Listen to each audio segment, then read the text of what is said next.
Welcome to the Real Estate Masters Podcast, where we interview the top names in the real estate game. If you want to grow your real estate business, see more podcasts, or get free resources, go to www.remcommunity.com. The only podcast that allows you to directly connect with the guests and many of the highest level names in the real estate game.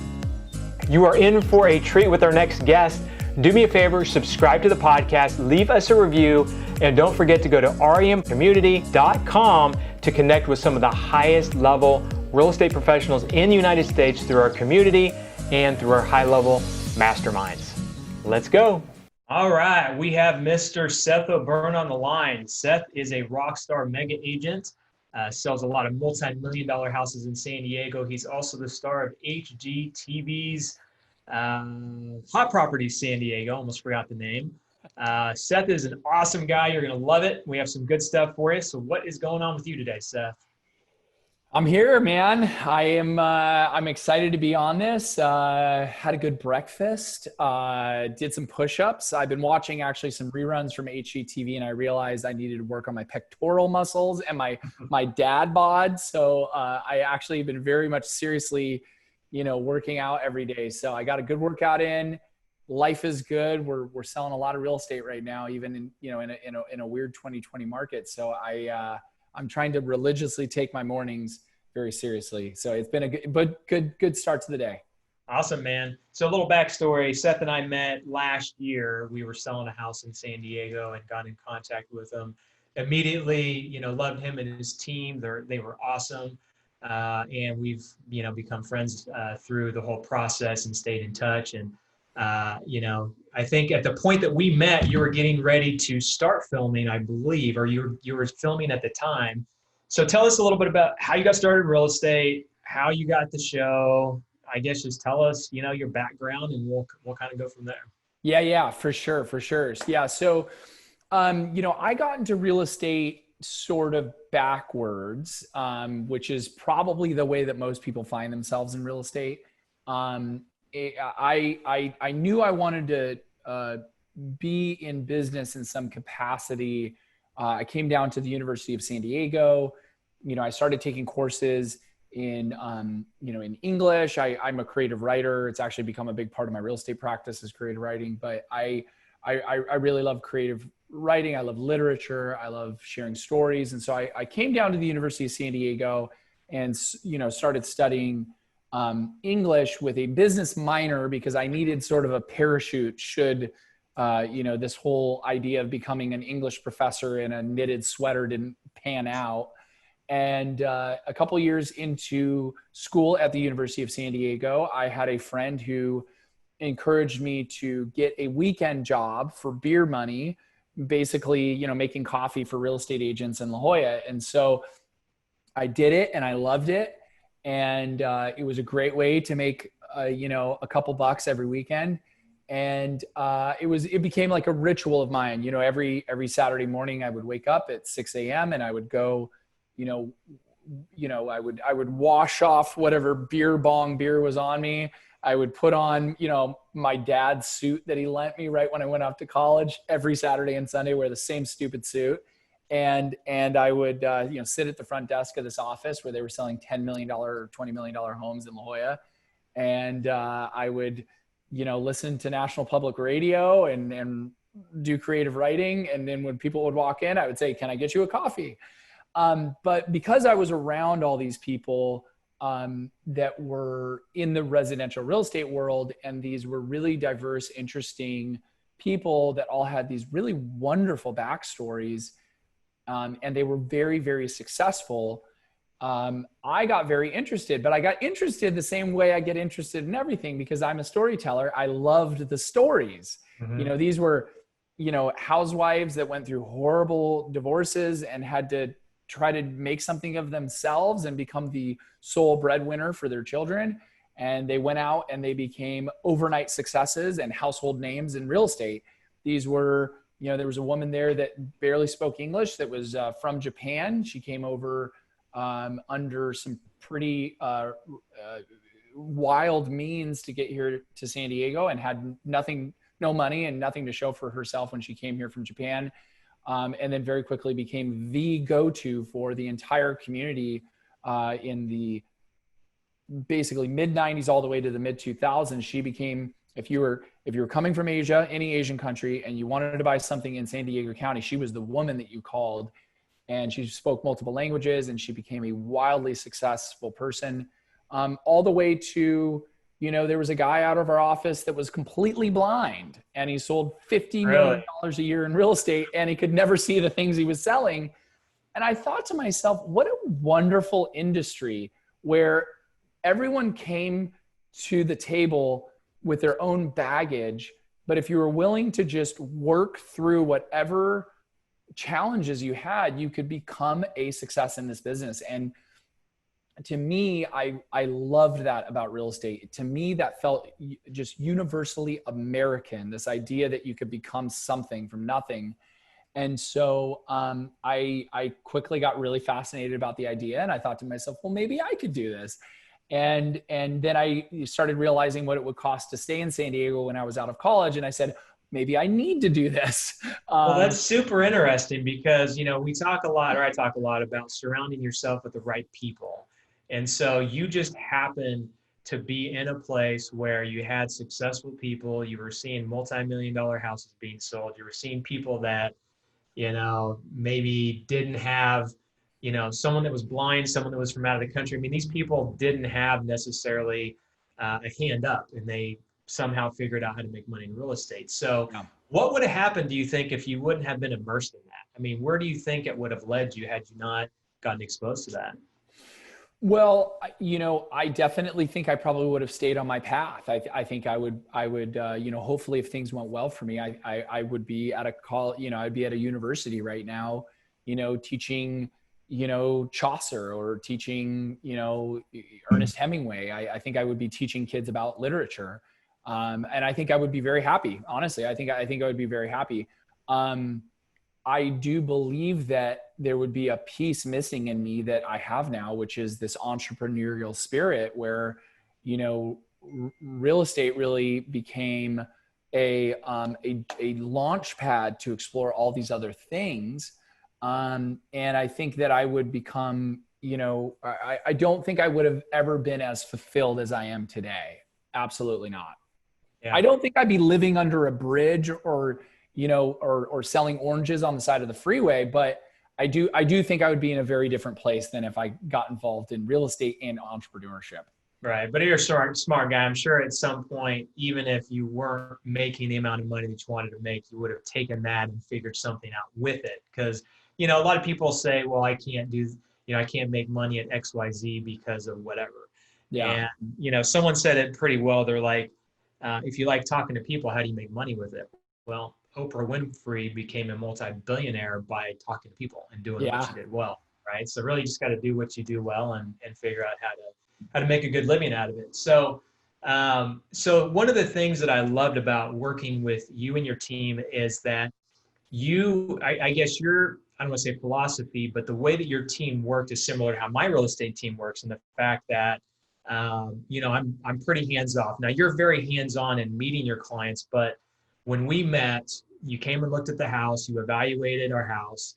And then from that time until the house closed, I didn't talk to you that much. I dealt with your team, right? And you stepped in when you needed to, when you felt like, hey, something might be going wrong or that kind of thing. So tell us how you developed that, because a lot of people, especially in real estate, they work nights and weekends. They do every single thing in their business. And that's one of the things that I love teaching and getting to other business owners, especially those in real estate, is how to develop a team to do most of the work for you, and you do what you're good at, which for you is meeting with clients and having that interaction. You're not a paperwork kind of guy, from what I can tell. So I'm not. So tell us how you evolved into that. Is that something you came up with? Did you learn that from someone else? Tell us about that. I am a social creature. I have gotten a little bit more introverted as I've gotten older, but I am a wildly extroverted person. And so that helped me in real estate, because real estate is the business of enjoying your time that you spend with people and being good to people and having fun with people, and people going, I like the experience of I like how I feel when I'm around this person. I would like to buy something with them or sell something with them. So that helped me. That also instructed how I sold real estate, because being a very extroverted person, I don't like playing, I need to play team sports, right? I have to be around other people. So, when you get into residential real estate, you very quickly learn that it is much more difficult to succeed than you thought it was. And you also realize that is a very lonely thing to be involved in. Failure is really tough to experience on your own, but if you fail and you can call someone and they can give you, some thoughtful words, or they've got access to a really nice liquor cabinet, you can get through really horrible failures with friendship. And so I very quickly was like, listen, I need people around me where I can, shoulders to cry on, and also people to help inspire me. So I very quickly, I got my real estate license in 2004. And about 60 days later, I hired my first buyer's agent, and I had never even sold a home. She, by the way, at the time had no idea that I'd never sold any real estate. I was walking the walk and talking the talk, but I had no idea what I was doing. And then I hired my first assistant, and I didn't have 2 months of her salary saved up. I literally, at the end of the next month, if I didn't sell something, she was out, right? And an escrow is 30 days. So that means I was like, I got 4 weeks to make sure I don't fire this person and my buyer's agent's going to quit on me, right? So I think I was very gutsy in the beginning. But when it came to, the formation of the team and really treating this like a business that can run on its own, I just didn't like playing the sport of salesmanship on my own. And so I think the camaraderie was what got me into it, but what kept me in it was it gave me the freedom to also enjoy my life. And as someone who is really enamored by stories and literature and this, the passion for life, you cannot enjoy the good things in life if you're always working. Mm-hmm. Now, I am kind of working a lot, but when I work, I get to now have the freedom to do the things I love. And when I want to turn it off and enjoy life, my team allows me to do that. So I had my first employee before I had my first transaction. So if that tells you how much I'm committed to the idea of, having a team around me, I mean, I don't know what tells you that better. No, that's awesome. You had a vision before you even really did your first transaction. That's pretty sweet, because, like I said, a lot of realtors, they in businesses in general. So I keep saying kind of real estate, but business in general, they wear so many hats and they feel like they have to. I mean, I was there, and you said something that really resonated, because when I went through a tough time in 2010, I had to fire my whole staff. And at that point, I didn't really have anybody to lean on at that point, and then I had a rocky point a little bit later in my career. And it was much easier because I had really good people that were surrounding me to help lift me up and kind of get me back on my feet a lot quicker. So that kind of resonated when you said that. Failing with people is a lot better than failing on your own. So having those good people to pick you up and, give you a shot of whiskey and say, let's get going and make this thing happen, right? Yeah, 100%. And I think that, I always believe that nothing in life that's worth doing is worth doing alone. I enjoy my quiet time, but I think generally life is a team sport. And so business should be no different. Yeah, well, good stuff, man. So what are some other keys to success? So obviously, you've got a great personality. So we were attracted to you right away. It was like you just tell that you were just fun to be around and had good spirit. You've got a great team. What else has, I guess, gotten you to where you are now? Yeah. So, I outwork the people I compete with all day long. It's really hard to compete with someone who just won't quit. I just work and I work and I work and I work and I work and I work. And, I think, that is something that people love making memes about and posting on Instagram about hard work and hustle. And they love listening to Tony Robbins or Gary Vaynerchuk podcasts, and they get really jacked up. But it's really different when you're hardwired to work, and I'm just hardwired to work. And I don't stop until I'm done. And I think that's another thing is like, you know, when I was younger, I wasn't wired the same way. I had a lot of books that were like half read in my life, both literally and figuratively. I didn't have a problem without finishing things. Something snapped in my head, and I don't know when it happened exactly. I can't pinpoint it perfectly, although it'd be a much better story if I could tell you this one day it happened. But it just, something happened where I just have to finish things I start. I have to complete them. And it's funny because I was just on the phone with my business partner, Mia Tidwell, and we were talking about this undertaking. We have a new show that we're producing for Amazon, and we're in the middle of doing it. And we're producing the show and hosting the show. And so there's a lot of work that goes into this. By the way, in the middle of selling like 12 houses a month. So, I mean, this is a lot of workload. And, you know, I told her, I go, you know, what's so funny is I feel like with success, partially the most successful people have some really crazy things going on in their head, and their work is actually just a symptom of like a mental disorder. And I'm one of those people. I never wanted to admit it, but I really am one of those people where I have, you know, I just have to do stuff. I have to make stuff. I have to create stuff. I have to feel like I'm accomplishing things. Like I measure my life based on what have I done recently that brought something new into the world. I want to make things out of nowhere. And so I think when you're hardwired that way, you don't measure your effort like other people do. And the best example I've ever given was I was on a podcast recently and I said, do you remember when you were young and you were like 10 years old and you had really great abs? Well, you had really great abs because you didn't love eating. You just ate because you needed energy. And then you weren't exercising. You weren't working out. You were playing on the jungle gym. Like you just played and played and played and played and played. And so in your mind, you didn't see it as working out. You didn't see it as the thing you had to do. Like exercise was life. Playing was exercise and exercise was playing. Then suddenly something happens around our 20s or our 30s where we go, I have to go to the gym and I can't eat that extra cookie.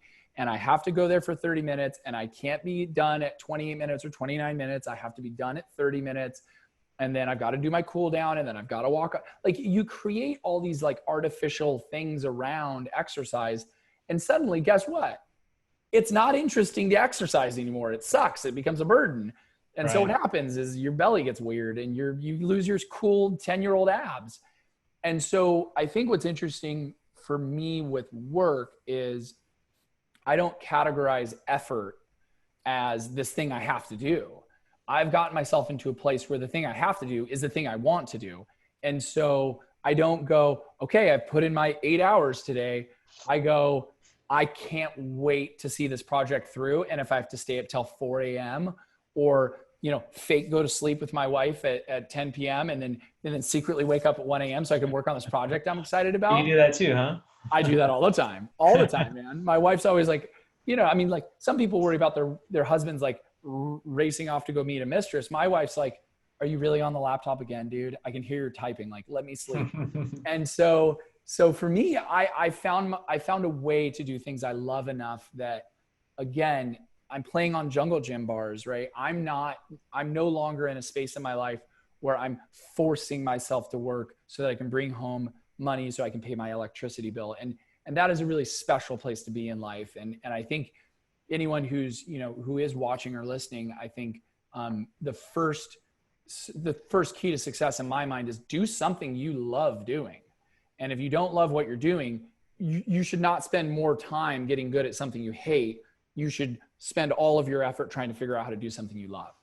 Yeah. So it's interesting because a lot of what I teach in my mastermind events and anything I do with teaching and talking to entrepreneurs, it's about working less. And the reason being typically is because they do so much in their business that they don't like. Yes.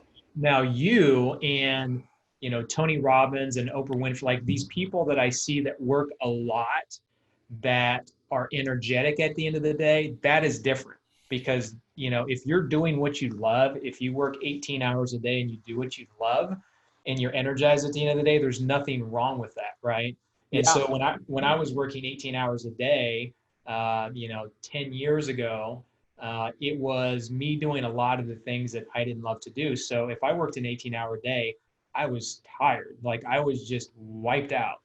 But I can now work, you know, I typically don't work more than an 8-hour day. I've just kind of wired myself finally just to say, you know what, I'm going to fit everything in 8 hours. Yeah. If I do work 10 to 12 hours by choice, working on, you know, stuff that I love, I'm much more energized by the end of the day. So it's kind of cool. Like you're touching on a lot of the things that I love seeing with, you know, entrepreneurs, you know, by doing what they love, by having a great team behind them. So, you know, you're talking about a lot of stuff that, you know, I feel like people need to hear, because you're right. Gary Vaynerchuk and all those, they talk about grinding and being the first in the office and the last out and all that. And some of that is fine, but if you're not loving it, man, it's going to wear away at you, no matter how much money you're making no matter how much you accomplish. Yeah. Yeah. 100%. And, you know, even with our 12 transactions a month, you know, you got to remember, you know, I've now 16 employees, if I include my production team that's creating our content and our show. Like I spend probably an hour a day on hardcore transaction behind the scenes work, and then probably 2 hours a day on communication. The rest of my day, I spent an hour this morning doing a video for Instagram story where I was juggling and talking about what's going on in the market as a fun little thing to share on Instagram. That was an hour of work, right? And I got, you know, over 2,000 views of that video in less than 3 hours, and including 2 direct messages for leads. I'm as excited about the lead as the fact that I was able to juggle for 1 minute and 26 seconds while I told everyone what's going on in the marketplace. Right. That gives me joy. So is that work? Yes. Does it have an economic payout? Yes. Is it silly that I'm getting paid to juggle on camera? Yes, it's weird, but I found a weird way where my weirdness could create economic value. So I think social media for me is a real key here, because I like having a voice. I love sharing a voice. I love using that voice to make people laugh, to make people think something. And when I'm in that lane, again, I would rather spend my personal time doing that than most of the things I do in my personal time, other than hanging out with my family. So, you know, if I didn't have a wife and kids, I'd be working 20-hour days because I found something I truly love. I just know, as a responsibility of a parent and a husband, like, you got to shut it down, right? Yeah. You know.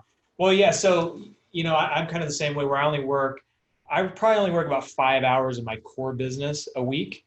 And I spend the rest of the time on stuff like this and creating new businesses and creativity. So, you know, it's interesting how you can take something that kind of boosts up where you need to be and gives you that foundation, that platform, and then you can take the extra time, if you set it up right, to be able to do more things that you love, that inspire you, that motivate you. Because you're inspiring a lot of people. I mean, whether you know it or not. I mean, you being on your TV show, you putting your stuff on social media, like, you're inspiring people, and it's probably more fulfilling than selling a house, right?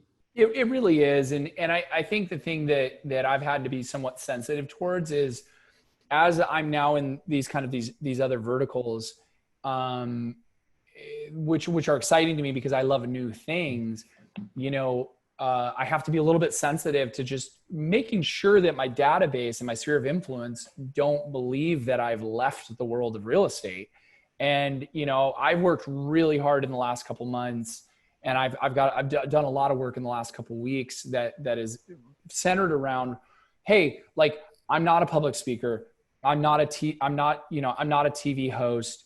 I'm not a television producer, which I am all of those things, but, like, I'm a real estate agent at my core, right? I'm a guy, right? I'm a husband, I'm a wife, and I'm a realtor. And it's like in that order, right? And so, and then all these other things are really great, but I need to remind my database that those things are supportive, and they're ancillary to helping people buy and sell real estate. But, you know, as an aside, yes, I love being a public speaker. I love inspiring people through social media, and absolutely 100%. I am a person just because of the way I'm wired. It is more gratifying to me to get these messages that I get on social media from, you know, I just got one from a guy who, you know, is a transgender Black man in San Francisco who saw me on Instagram a couple years ago. I agreed to have coffee with him and talk him through him wanting to get into residential real estate as a transgender African-American, at the time, man, now woman. And not only did I take that lunch and bought him lunch at the University Club, which is obviously a really fancy place in downtown San Diego, which I thought would really inspire him to think about what success could feel like. But, you know, he's been steadily following my content over the last couple of years. He's like, you having your own voice has helped me create my own voice. He sent me this wonderful direct message, and he goes, you don't know how much you have changed my life just by you being you. And you being you gives me permission to be me. And dude, there's no dollars that will ever touch that. And to me, yes, that is much more gratifying. I still have to remember that I sell real estate because I also have my own life I need to fund. And I also really have a passion for selling homes and working with clients. But like, yeah, dude, that I was like, I'm even saying it, I'm almost like tearing up right now. Yeah, like that's awesome. I literally almost cried when I read it. It was so beautiful. Yeah, that's sweet, man. So let's transition to the TV show. So Hot Properties San Diego. So if you guys haven't DVR'd it, DVR'd it. It's actually a pretty cool show. So like some of the shows are kind of, you know, they're cheesy, they're dramatic, and you can tell they're staged. I think your guys is really authentic. So I really appreciate that part of it. So tell us about that. So like, you know, I hear a lot of people in the real estate industry, you know, they want to have their own show, right? That's like the holy grail of like making it, people feel like. So I guess tell us about that. Like, what did that feel like? Was it as good as you thought it was going to be? What, like, would you do it again? And if you did, what would you do differently, I guess? Yeah. So it was significantly more work than I ever imagined it would be. Like, I absolutely misunderstood the commitment we were making when we signed that contract with HGTV and Discovery Channel Management, because Discovery Channel owns HGTV, and it along with another like 48 other channels. And so when I signed up for it, the excitement was huge because, you know, I had for a very long time always gotten this, you're the $1 million listing guy of San Diego, or you should have your own TV show. And, you know, you hear that over and over and over, and you're like, yeah, no one else thinks that, but thanks. Unless you're a network executive, I'll take the compliment, but it's not going where. So I had filmed for 3 different shows over the last 7 years.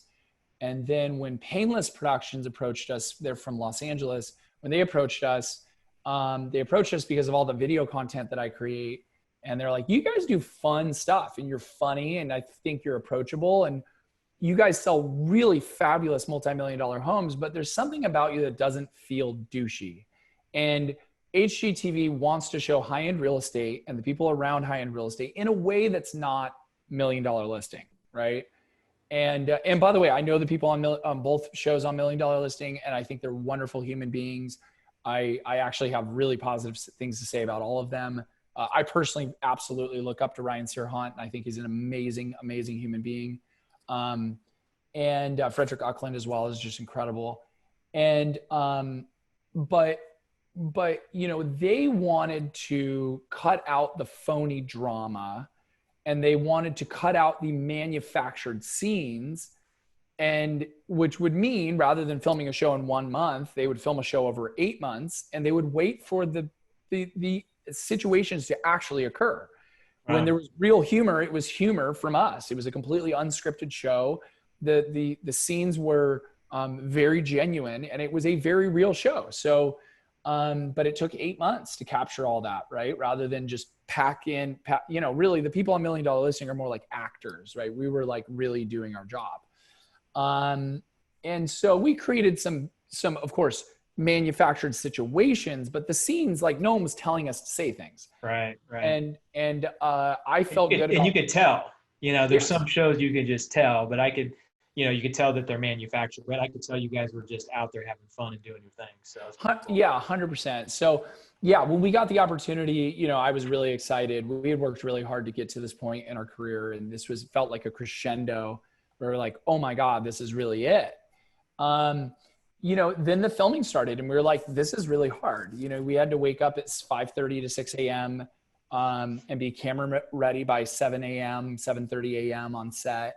And then when I started to try packing and working out, next thing you know, I'm waking up at 4:30, which is crazy for me. And you had probably he was probably 1 year old at the time, maybe even a little bit. Yeah. The day my kid was born, we were in the hospital for a couple of days. And then like a week later, we found out they picked us up for a whole season. And so, and at that time, my public speaking career had taken off. So, I flew to 34 cities for a public speaking tour all over America, and we got our TV show, and I bought into a media company, which I'm the executive producer of. And we were, now consistently doing 10 transactions a month, all within the same moment that my child was born. And one, it forced me to cut out everything I needed to. I completely shifted a lot of things that I did. Mm-hmm. And two, it made me be very thoughtful about where I spent my time inside of my obligations. That was a really very, very abrupt and very steep learning curve for me. I mean, in about 60 days, I became a TV host, a national public speaker, an executive producer of my own TV show, and a father. And I don't know if I'll ever go through that much growth in one period of time in my life. And it really, I can tell you one thing it did is it caused me to really doubt myself. But when I got through at the end of it, I've never been more confident in myself. So that was really great. I was like, man, it's like running a marathon, right? Like you're in the middle of a marathon and you're like, I can't do it.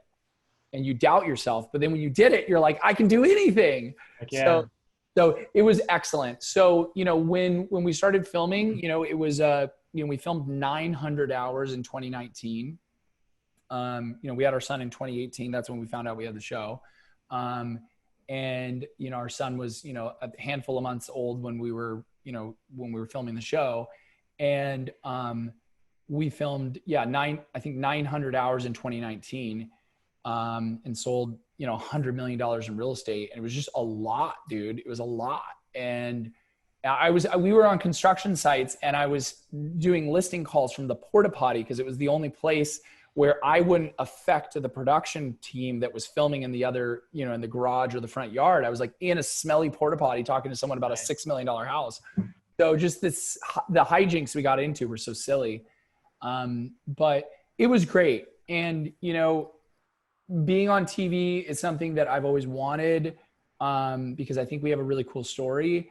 And to have 25 million people see our show, to have, we were the top 50 cable show on cable television in 2019, one of the most successful first seasons in HGTV's history ever. Those are all amazing. And then, as life does, COVID hit. And, as of right now, HGTV's on pause with most, if not all of their season 1 shows, including, by the way, Extreme Makeover, which was the most expensive show HGTV has ever done.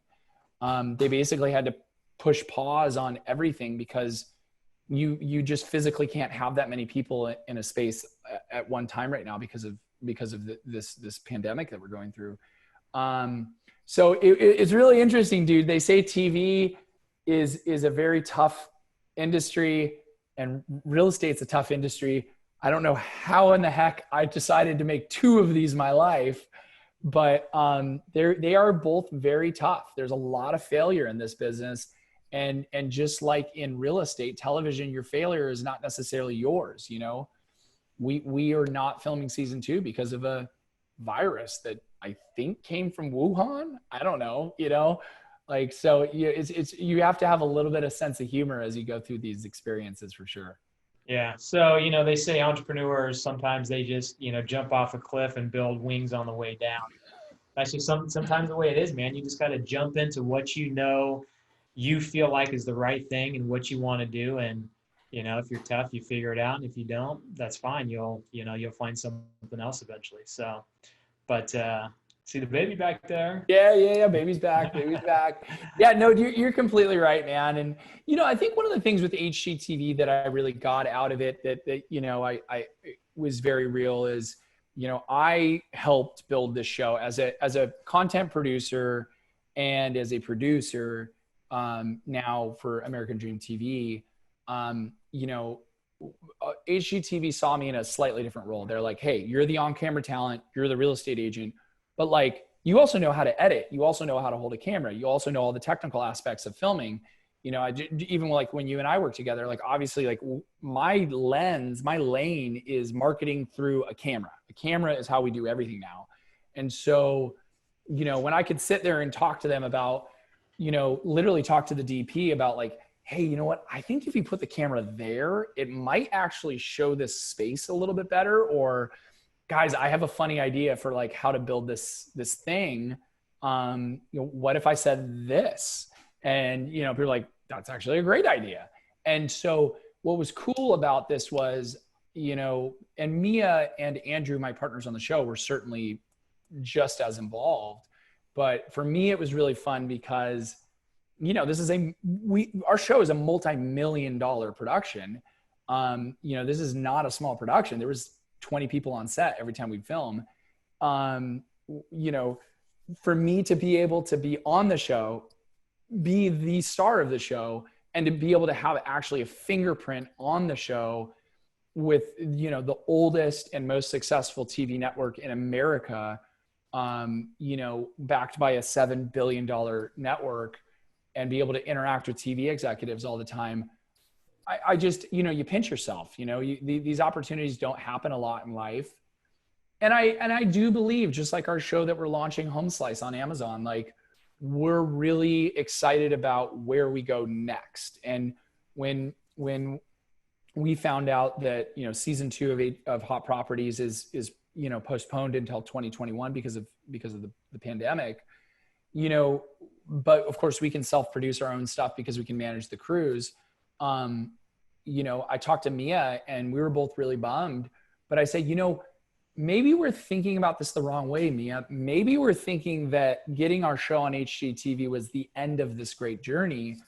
Maybe we need to remember that like we're still in our 30s and this is the beginning of the journey. This, these 20 years it took me to get to here, though 20 years feels like a lot, this is the beginning of the really good story. And we should look at this as a wonderful moment in our lives where we can really do the big thing. And we were always just thinking too small. And I think we are like super energized by that mindset. And I think that's been great. There's this great quote that says, I didn't come this far to come this far. Right. No, I like that because a lot of people, and Tony Robbins puts it pretty well. He says, astronauts, they work so hard to get on the moon, and then they get on the moon, and then they're like, what's next, right? And they get depressed because they feel like that's the end of it, right? Yeah. And I think successful people do that also. It's a good thing, a bad thing, right? Because it's like you go to a point and you're like, okay, I got there, and you're just not as fulfilled as you thought you were going to be, right? And so you look for the next thing. But there's also that thing of like, if you don't look at what you can also create out of your success that may be bigger and better, you can become complacent and be like, what, nothing I do is going to make me feel fulfilled. So there's a lot of good points there that I like, man. And, I really like, what you've done. I admire your success. I admire everything you do. You're a great family man. I can tell you're a great dad. So it's been great having you on the show, man. I'm blessed to have met you, and you guys did a great job on our house, man. Some of you guys know the backstory behind it that know me well, but it was a long journey. That 6-month project ended up taking us 18 months, and we were going to move into it, and we decided to end up selling it. For multiple reasons, mainly, the top of the market and just money tied up into it and bad contractors and all that kind of stuff. But you you remember, you kind of remember that, I'm sure, but you guys stepped up and really put some positive light on that transaction that was not fun. The last 6 months or so we were in it. So, Well, it's interesting with real estate because real estate cuts to something, there's this great show on Apple TV called Home, which I love. If you haven't seen it, it's a wonderful, wonderful TV show. And it's about the personal aspects behind fabulous homes. yeah, It's a lesser talked about thing, is people who build fascinating homes are many times fascinating people, and they talk about the people as much as they talk about the homes. And it's a really, really well, beautifully put together show. It's very, very fun to watch. And it's very sincere too. It feels like a documentary. But home means so much to us. It's as we're in the middle of the LGBTQT, this what happened obviously in the government with retaining rights in the workplace, as we're obviously in the middle of Black Lives Matter, as we're realizing how important civil rights are. I think as a realtor and as someone who understands what home means, civil rights and our freedom happen behind our front door. Like inside of our home is where we can be us, and all of our dreams go into that. That also means that when you have to sell a home, when you want to sell a home, when you sell a home that you're excited about, when someone passes away, when the divorces happen, when someone loses a job in the middle of this recession that we're in right now and they have to sell a home, there's a tremendous amount of emotions, because not the property, but because what the home represents. And so I think, as I've gotten older and balder and a little chubbier, I've started to realize, like, one of the great gifts I have is, like, I actually really understand now what home means. And it is not at all a transaction. It is way more than that. And I have to say, you put your fingerprints all over that home, and to this day, that is one of the most remarkable properties we've ever been a part of. Like, we've sold $20 million, $15 million, $17 million homes that are just, 20,000 square feet, the homes on sea cliffs, crap like that. But, many of those are just giant McMansions. What you built was a home that really had some like sincere beauty to it. And the design was like more than just good design. It was just, there was a real spirit. There was a soul to the house. So I think, I think you really deserve a lot of credit for what you were able to create. But just like in your business, you create beautiful things and things that spark excitement in other people. And I think that's part of the reason that you have been as successful as you have been. So I applaud you for the house. And though I'd love to be over at your house, at a party right now, rather than talking about it, I'm glad that when you looked to sell it, I had an opportunity to be involved, because it really was a remarkable property. yeah, my wife still talks about that, and we drive by it every once in a while, and it was a great property. We put a lot of heart and love into it, but sometimes you just have to make a financial decision, and we'll find the next one. We'll find one we can put our love into. And this is business, right? It goes down like this, Yep. goes like this, goes like this. And then, we do the same thing, brother. We do the same thing. I chose not to buy a property. The home I'm in right now, we lease, because we knew that the change in the marketplace was coming. Now, we didn't know pandemic was coming, but we knew that the change in the marketplace was coming. And we chose to pull back, and I chose to invest in this media company, which has been really good for me. But we chose to pull back and kind of wait on the sidelines. And my wife's like, we need to build our house. We need to buy a house. My wife's in my ear right now saying, when do we buy? And I'm like, let's just wait and see what happens with the market. We gotta be smart about this. So patience is very important right now. Yeah. And I do think too, as you look at what causes someone to be successful professionally, I think what causes someone to be successful emotionally and spiritually is a calm sense of confidence in their life. And I think being smart with your expenses and smart with your dollars is the quickest way to enjoy your life, because, that thing that you spent all that money on, even if it's a house that you live in, gives you joy. But if it costs you your sense of peace psychologically, it's not worth it. It's too expensive. Totally. Well, cool, man. Well, we could talk on and on for, all day long. And I really want to catch up with you more. We need to do this again sooner, man. We'll have to get together and get the wives together. I'd love it, man. Thank you for having me on. I really appreciate it. I hope I brought some value. Absolutely, man. We'll talk to you soon. All right, cool. Have a good one. All right, see you, bud. Thanks for listening. Now go to www.remcommunity.com to connect with today's guest, see our high-level masterminds, and to get free resources. Don't forget to share this with a friend and leave us a 5-star review. We'll see you on the next episode.